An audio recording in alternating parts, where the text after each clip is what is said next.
Gemini, this is going to be your, February 2021 love, relationships, romance reading, and or when you come across this reading, when it resonates best for you, feel free to leave a comment below, like, share, follow, check out the website for a one-on-one reading, check out the Patreon, doing a deal right now, 5 questions for $20 over email, p2v2k7@aol.com. It's on the website under the contacts link. That's PETEV2K7@AOL.com. 5 questions, just type them out. It's $20. You can send it via Cash App, PayPal, or Venmo. Or we could, work whatever out. I also have different spreads and formatted readings available on my website. Just hit me up, any of my contact resources, and schedule that reading.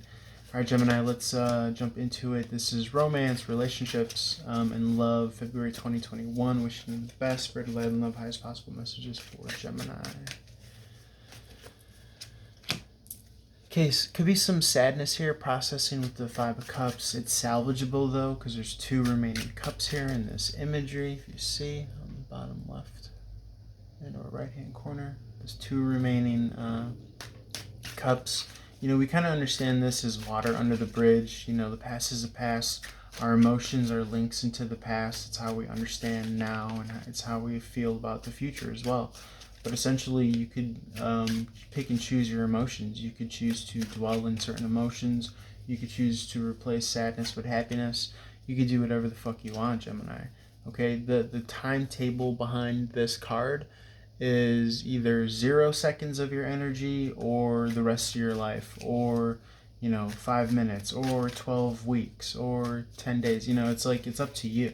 And that's essentially what you're doing when you're dwelling in that energy. Yes, you could mourn a loss. Yes, you could honor the loss, but you don't have to dwell and identify it, with yourself and give more energy to it than needed, because then it starts to siphon off your creative energy, right? We're beings in the present, and this is where we create in the present. Everything else is to the birds. It's to the graveyard, okay? It's already dead and gone. So you might as well move on, okay, Gemini? Yes, putting down the burden. This is literally enlightenment, like lightening up your load, okay? It could be your workload, it could be your psychic load as well. Letting those cups fall because it wasn't worthy of you, it wasn't for you. Focus on what's for you, focus on where you're celebrated and not tolerated, especially in relationships. It could be family, friend, doesn't have to be romantic, could be platonic. But I guess the overall vibe and sense here is, to put down the past, put down the burden, because it can no longer hurt you, only if you allow it to creep into your thoughts and feelings and emotions, Gemini. This could be pertaining to a soulmate, okay? This is a card of harmony, past nostalgia.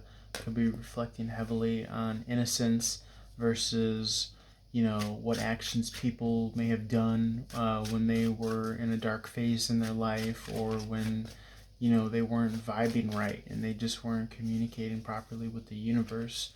Try not to judge each other at our lowest points, right?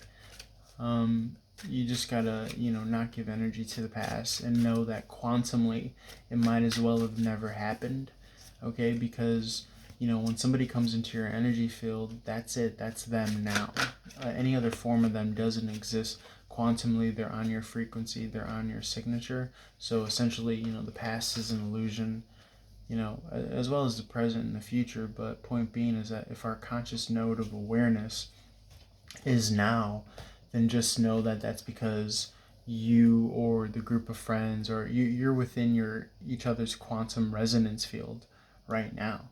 So literally, whether it's a thought or a memory or something that happened in the past or something that you're worrying about in the future, all of that doesn't exist. The only thing that matters is the here and now. Again, doesn't mean that you can't honor it, doesn't mean that you can't reflect for practical purposes, but once you get your reasoning for reflecting, whether it's trying to rationale the content of somebody's character, everything else you gotta let go, and you can't get stuck.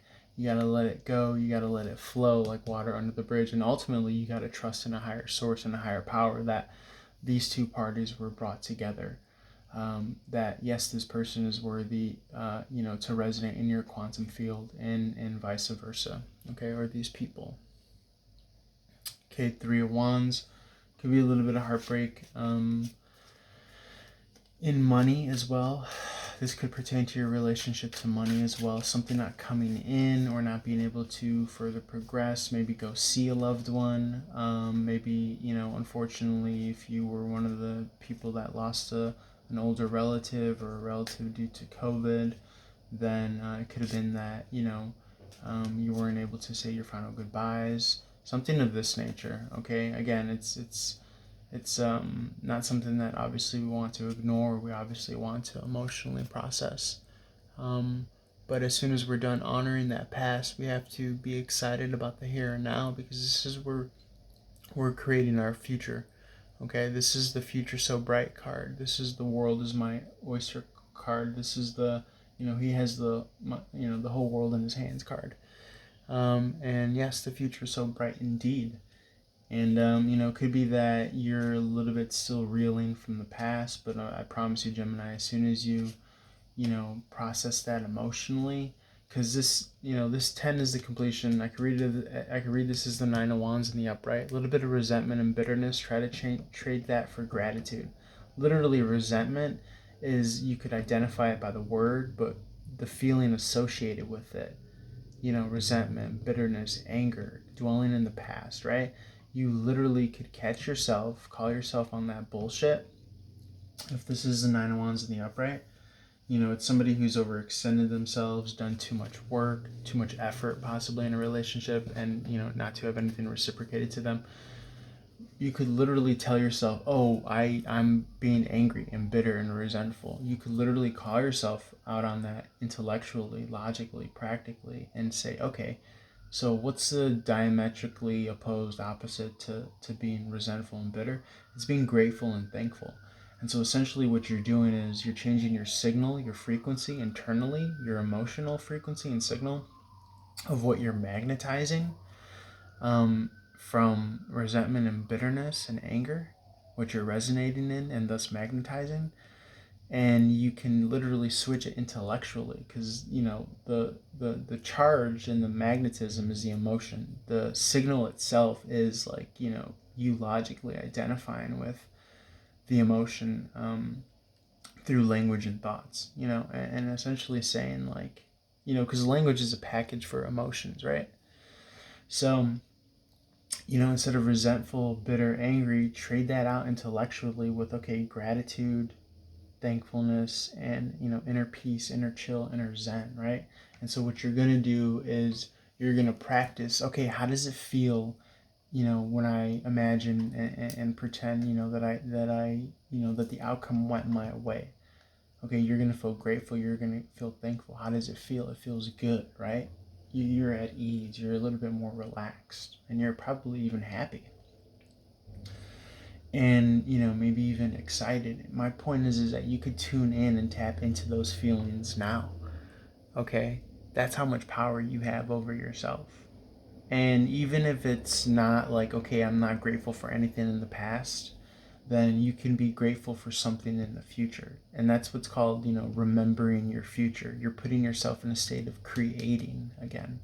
Okay, when you're focused on the past, you're basically, decaying. When you're focused on your future and you get into this state of, it's the same thing with dreams. When you have goals and aspirations, it's like dreaming. When you start to remember your future again, it's hand in hand, excuse me, with remembering who you are, remembering how great and awesome you are, and remembering how much potential you have, Gemini. Okay, to dream of the biggest, craziest, wildest dreams that get you excited, and be grateful and happy and excited now, because you can feel those, and you can dream those, and you can hope those. Okay, that's the kind of level, energetically, vibratorily, frequency, quantumly, that we're talking about, because the universe is blind to the looks and to the gestures and to all that, but what it's not blind to is the energy.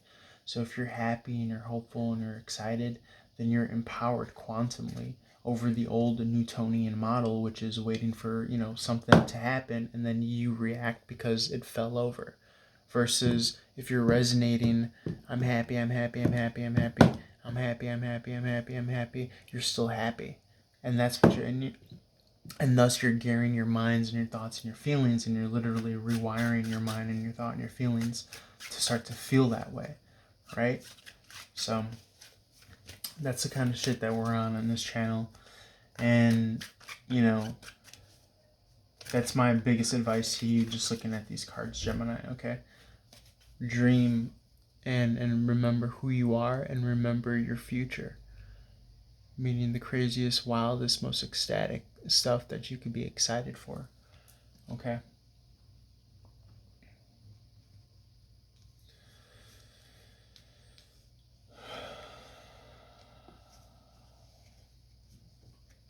And be hopeful and excited for that, because that's really what the universe is gonna respond to.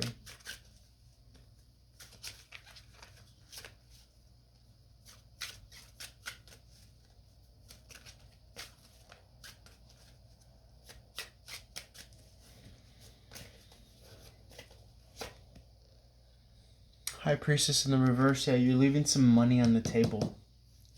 This is discord, okay? Not in tune to everything that I'm talking about quantumly, essentially. What are you radiating at? What are you magnetizing? What signal are you putting out there to the universe? Because it will answer you. Okay? Everything's in your favor. Okay? Pronoia. Alright?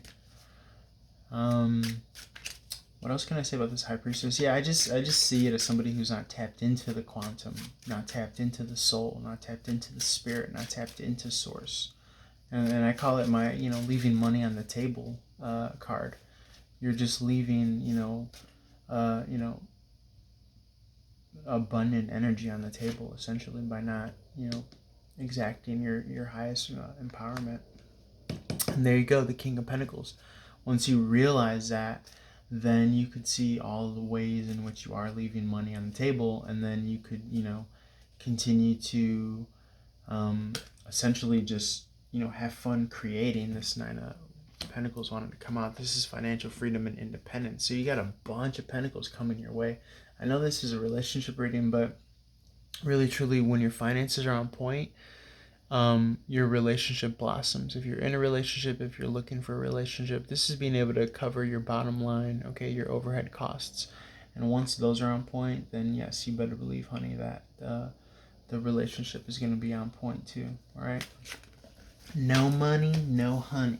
Okay? I'm not saying that all relationships are just, financial or material based, but it does kind of, essentially allow for breathing room. But the trick is, or the key element is quantumly, right? If we're already talking about this and this is where you want to be, I challenge you right now to feel grateful and happy and excited, because you are already there quantumly. You are already tapped into abundance, and you feel abundant, and you know abundance, and you are grateful for all your abundance, and you're worthy, and you're happy, and you're whole and complete, and you're already radiating at this energy. Okay? And when you start to practice that consistently and find out and keep why,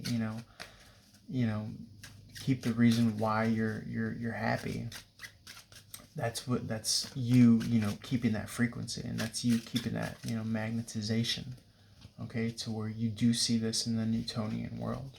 But again, it's going to be on God's time, right? It's going to be on that, how much are you charging yourself?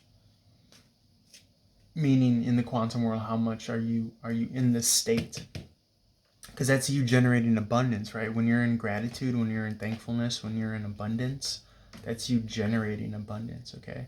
So know that you're already, in the state of receiving, and, everything is grand, and and for this I am, blessed and grateful.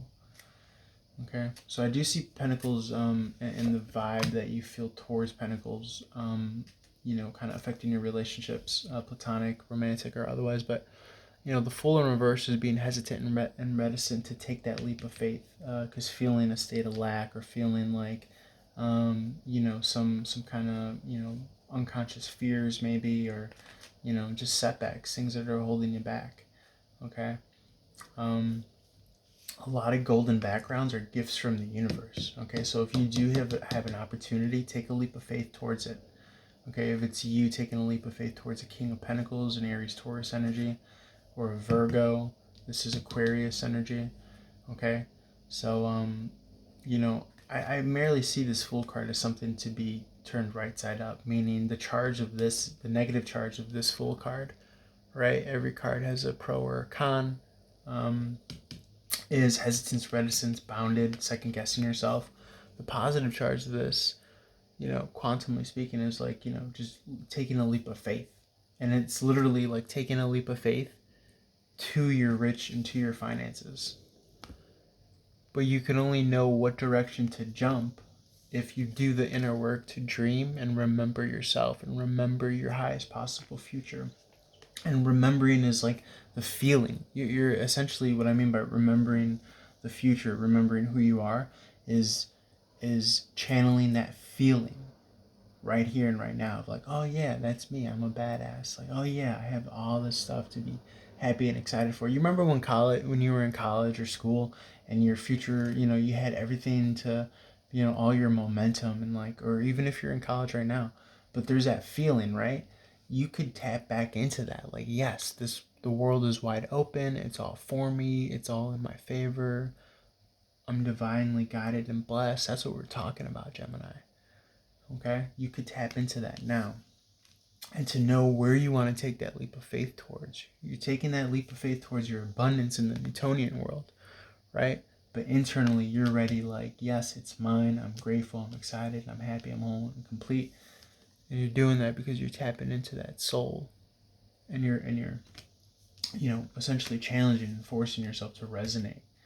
Okay, so it's going to reflect in your outer world once you do that inner work. Okay, once you have that inner vision of the direction where you want to leap, and then ready know that you're there, and ready know that it's yours, and you could have fun with it and play out, imagine, visualize, how's that going to happen, how's it going to feel. Okay, all that stuff. All right, Gemini, I'm going to leave it there. I've been ranting and raving for about almost 20 minutes now. So sorry, I don't know that one. Okay, Alexa, want to jump in? Gemini, leave a comment below if this resonated. Feel free to like, share, follow across all social media platforms. Reach out for one-on-one reading. I got that special deal going on. 5 questions for $20 over email. Just feel free to write out your questions. I accept payments via Cash App, PayPal, Venmo. Thank you in advance. What else? Anything else for one-on-one reading live? We could do a video chat on camera, off camera. IM, text, messenger, email, social media, IM, phone, whatever you feel most comfortable with. I look forward to hearing from you, and I appreciate all your guys' support. We're over 500 subscribers, just over 6 months of this channel being alive. And yeah, just thank you. Many gratitudes and blessings to you guys. I'm so happy, about how this channel's been faring. And I can't wait to, keep on adding more. I'm building more of a following. I love helping you guys out. And, holler at your boy. Peace.